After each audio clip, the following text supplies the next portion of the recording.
Hello students, आज हम पढ़ेंगे द फ्री इलेक्ट्रॉन थियरी। अभी जो फ्री इलेक्ट्रॉन थियरी है उसे एग्जाम में ड्रूड एंड लॉरेंस थियरी के नाम से भी आपको पूछ लेते हैं।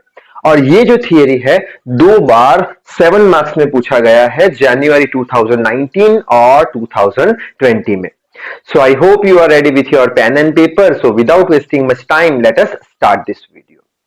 तो सबसे पहले ये फ्री इलेक्ट्रॉन थियरी समझने से पहले हम ये समझने की कोशिश करेंगे कि ये जो फ्री इलेक्ट्रॉन थियरी है वो हमें क्यों पढ़नी चाहिए। अब उसके लिए मैं कुछ एग्जाम्पल देना चाहूंगा। जैसे कि हमें पता है कि हमारे घर जो भी इलेक्ट्रिसिटी के वायर है जिससे इलेक्ट्रिसिटी कंडक्ट होती है वो कॉपर के बने गए होते हैं, और हमारे घर पे जो डोर्स और विंडोज जो होते हैं उसमें हम ग्लास लगाते हैं जिससे करके हम ग्लास की दूसरी साइड देख सके।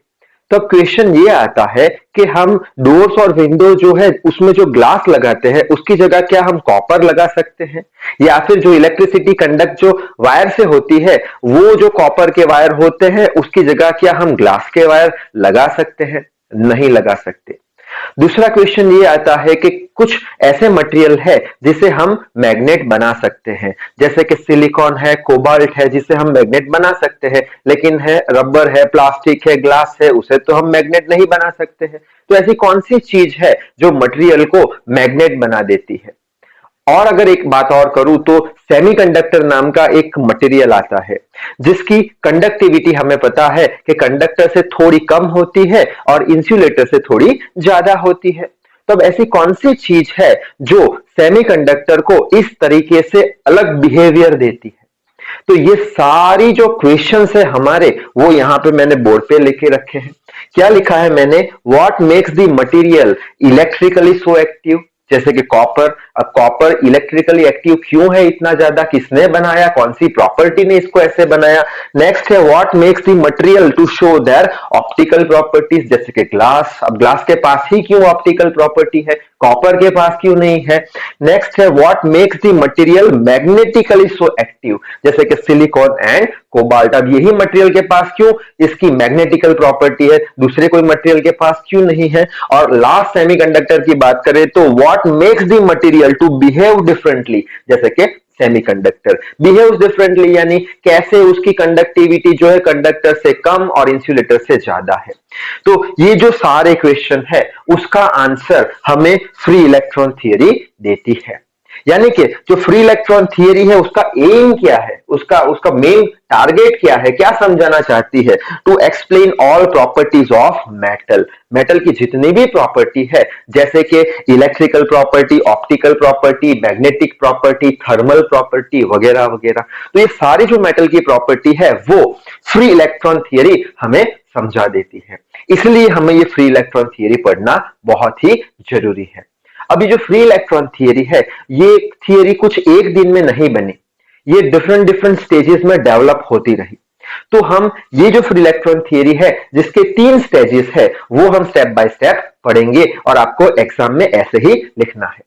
तो सबसे पहले अगर हम स्टेज 1 की बात करें तो फर्स्ट स्टेज जो डिस्कवर हुआ था 1990 की साल में हुआ था, और इसे 2 साइंटिस्ट थे जिसका नाम है ड्रूड एंड लॉरेंस, उसने ये थियरी बनाई थी और ये थियरी का नाम उन्होंने रख दिया था the classical free electron theory. ठीक है, अब ये जो क्लासिकल फ्री इलेक्ट्रॉन थियरी है उसमें ये दोनों साइंटिस्ट ने ऐसा बोल दिया था कि जो भी फ्री इलेक्ट्रॉन है मेटल के अंदर वो जो हमारे क्लासिकल मैकेनिक्स के लॉ है वो फॉलो करेंगे। कौन से लॉ फॉलो करेंगे? क्लासिकल मैकेनिक्स के लॉ फॉलो करेंगे। So free electrons obey the law of classical mechanics, क्योंकि वो टाइम में, बहुत ही पुरानी बात है, वो टाइम में क्वांटम फिजिक्स की खोज हुई नहीं थी, इसलिए they have to take the help of classical mechanics. ठीक है, और ये जो थियरी है इसने कुछ प्रॉपर्टी समझा पाई, कुछ प्रॉपर्टी ये नहीं समझा पाई। ठीक है, इस जिससे करके ये थियरी फेल हो गई,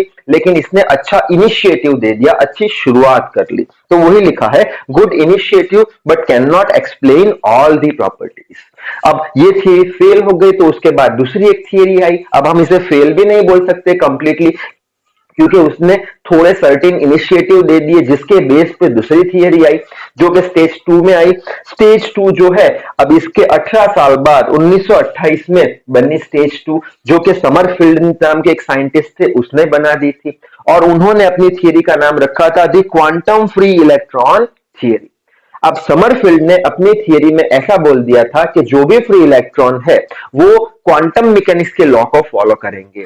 इन्होंने क्या बोल दिया था, इन्होंने बोला था जो भी फ्री इलेक्ट्रॉन है वो क्लासिकल मैकेनिक्स को फॉलो करेंगे, क्योंकि वो जमाने में क्वांटम मैकेनिक्स था नहीं।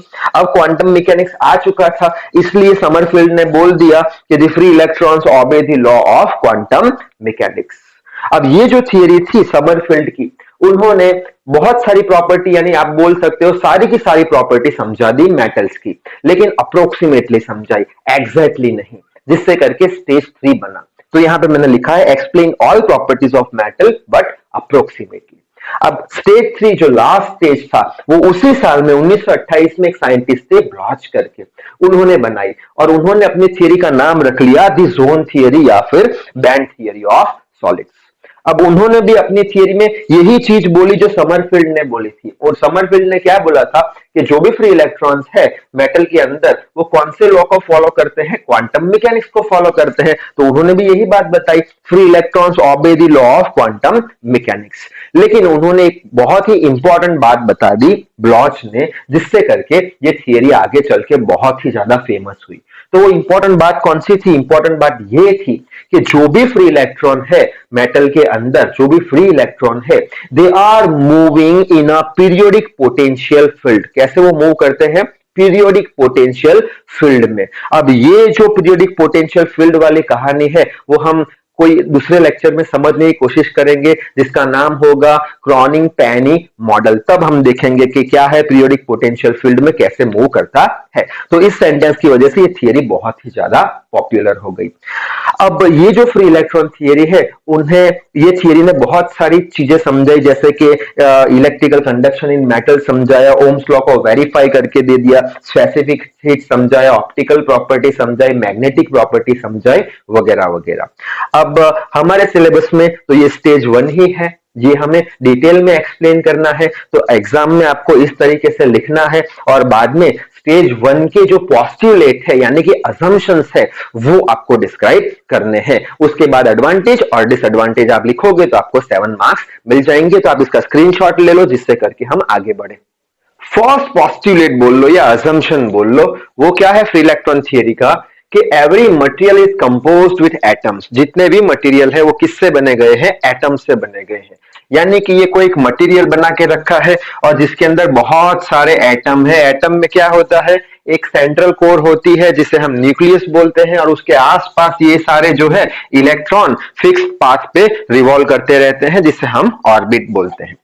सेकंड पोस्टुलेट क्या है कि when there is no potential across the ends of metal, दो जो मेटल के एंड है उसके अक्रॉस में कोई पोटेंशियल नहीं है, कोई पोटेंशियल नहीं है, यानी ये एंड पे सपोज जीरो पोटेंशियल, तो ये एंड पे जीरो पोटेंशियल बोल लो, या फिर across the two ends potential is constant. Constant यानी सपोज यहाँ पे 5 वोल्ट का पोटेंशियल, यहाँ पे भी 5 वोल्ट का पोटेंशियल। इन शॉर्ट कोई पोटेंशियल जब नहीं है across the two ends of the metal, यानी कि जब कोई भी इलेक्ट्रिक फील्ड नहीं है across the two ends of the metal, उस केस में जो भी इलेक्ट्रॉन है मेटल के अंदर वो सारे रैंडम मोशन करेंगे। तो यहां पे लिखा है when there is no potential across the end of the metal then free electron move randomly। Free electron कैसे मोशन में होंगे? रैंडमली। रैंडमली यानी क्या कि कोई इलेक्ट्रॉन ऐसे जा रहा है, कोई इलेक्ट्रॉन ये साइड जा रहा है, कोई यहां जा रहा है, कोई यहां जा रहा है, ये सपोज नीचे जा रहा है, यहाँ पे ये सपोज ऊपर जा रहा है। ठीक है, अगर ऐसे इलेक्ट्रॉन की मोशन होगी तो हर एक इलेक्ट्रॉन अलग अलग कुछ करंट बनाने वाला है, लेकिन अगर नेट करंट की बात करें तो वो 0 के बराबर होगा। क्यों? क्योंकि ये साइड में 2 एम्पियर करंट, ये साइड में 2 एम्पियर करंट, कैंसिल कर दिया, ये साइड में 2 एम्पियर करंट, ये साइड में 2 कैंसिल, ये साइड में 2, ये साइड में 2 कैंसिल। यानी नेट करंट जो है, नेट करंट है ये मेटल के अंदर का, वो 0 के बराबर होगा। ठीक है, थर्ड पोस्टुलेट की बात करें, since free electron move randomly just like gas molecules that's why they are called as free electron gas. अब ये जो फ्री इलेक्ट्रॉन है उससे हम क्या बोलेंगे, फ्री इलेक्ट्रॉन गैस बोलेंगे। क्यों फ्री इलेक्ट्रॉन गैस बोलेंगे, क्योंकि फ्री इलेक्ट्रॉन का मोशन कैसा है, रैंडम मोशन कैसा है। जैसा कि कोई गैस कंटेनर है, उसके अंदर जो गैस हमने भर के रखा है, उसके जो मॉलिक्यूल है, उसके मॉलिक्यूल जैसे मोशन करते हैं, ऐसे ये जो हमारा इलेक्ट्रॉन है ऐसे ही मोशन करता है। कुछ ऐसे, सपोज ये गैस कंटेनर है, ये गैस का मॉलिक्यूल है जो ऐसे ऐसे मोशन करेगा।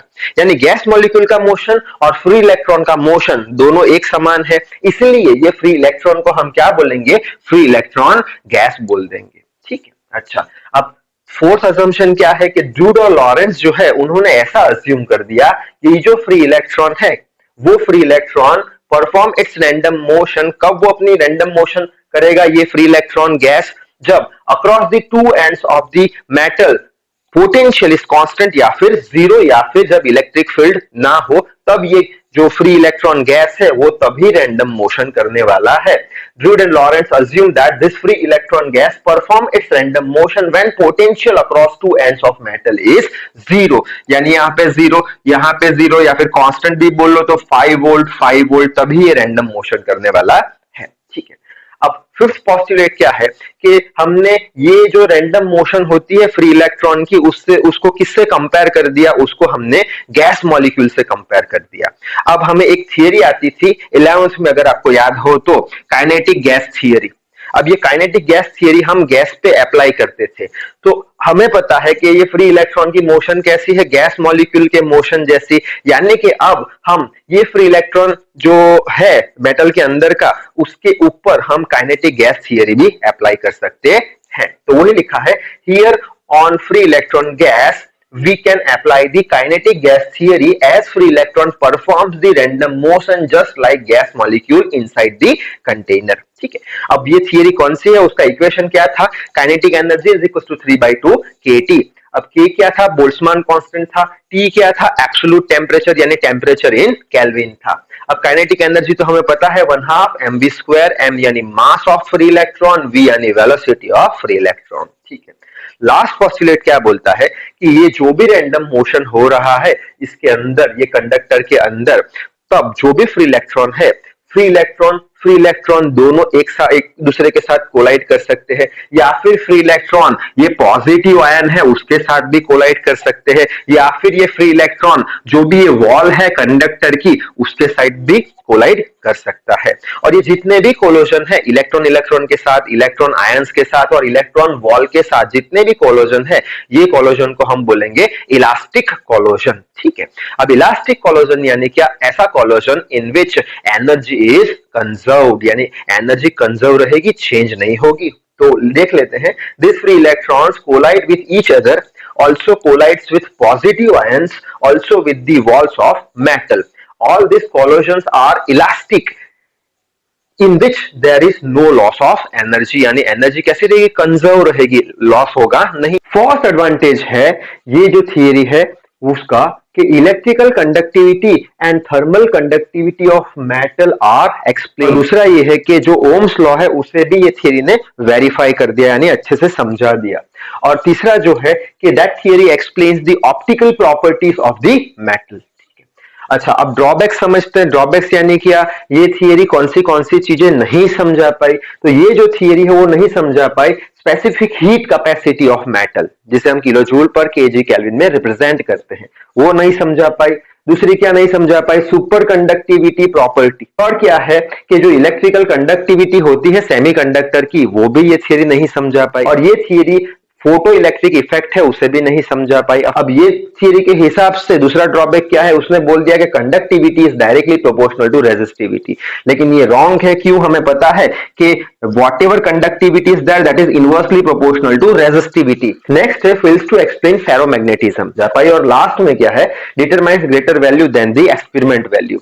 अब ये थियरी में से सारे कुछ इक्वेशन मिला के हम कोई प्रॉपर्टी की वैल्यू फाइंड करें कि भाई ऑप्टिसिटी कितना है, इसका कंडक्टिविटी कितना है, तो वो सारे जो हमने कैलकुलेशन किए उसकी जो वैल्यू है बहुत ही ज्यादा आई, किसके कंपेयर में, एक्सपेरिमेंटल वैल्यूज के कंपेयर में। तो ये थियरी में बस इतना ही। So till then read hard, work hard. Thank you very much.